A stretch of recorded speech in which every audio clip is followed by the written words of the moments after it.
Ready বলি।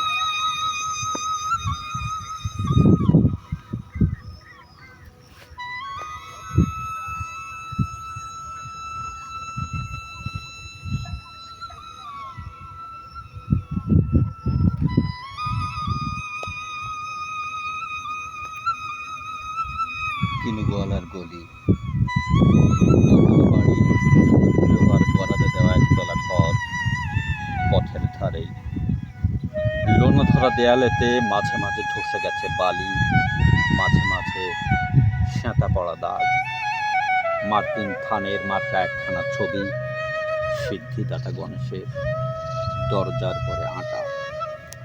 আমি ছাড়া ঘরে থাকে আরেকটা জীব, এক ভাড়াতেই, সেটা টিকটিকি। তফাৎ আমার সঙ্গে এই শুধু, নেই তার অন্যের অভাব। বেতন 25 টাকা, শতাব্দী আবুদের কেরানি। খেতে পাই দত্তদের বাড়ি, ছেলেকে পড়িয়ে। শিয়ালদা স্টেশনে যাই, মাঝে মাঝে সন্ধ্যাটা কাটিয়ে আসি। আলো জ্বালাবার দায় বাঁচে। ইঞ্জিনের ধস ধস, বাঁশির আওয়াজ, যাত্রীর ব্যস্ততা, কুলি হাঁকাহাঁকি। 10:30 বেজে যায়।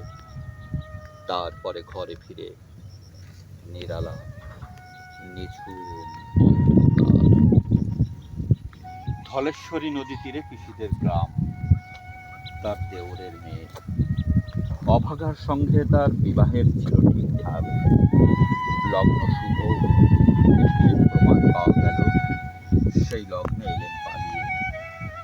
মেয়েটিকে রক্ষে পেলে আমি তথৈবৎ।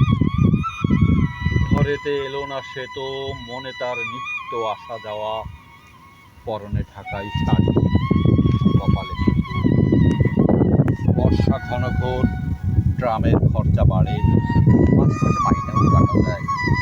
গলিটার কোণে কোণে জমে ওঠে, পচে ওঠে আমের খোসাও আটি, কাঁঠালের ফুটি, মাছের কানকা, মরা বেড়ালের ছানা, ছাই পাঁশ আর কত কি যে।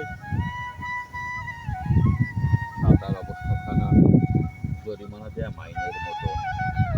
বহু আপিসের সাজ, গোপীকান্ত গোসাইয়ের মনটা যেমন সর্বদাই লক্ষ্যে থাকে। বাদলের কালো ছায়া যেন যেন কলে পড়া জন্তুর মতো মূর্ছায় অসাড়।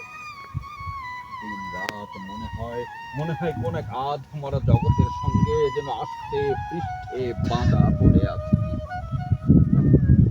গলির মোড়ে থাকে কান্তবাবু, যত্নে পাট করা লম্বা চুল, বড় বড় চোখ, শৌখিন মেজাজ।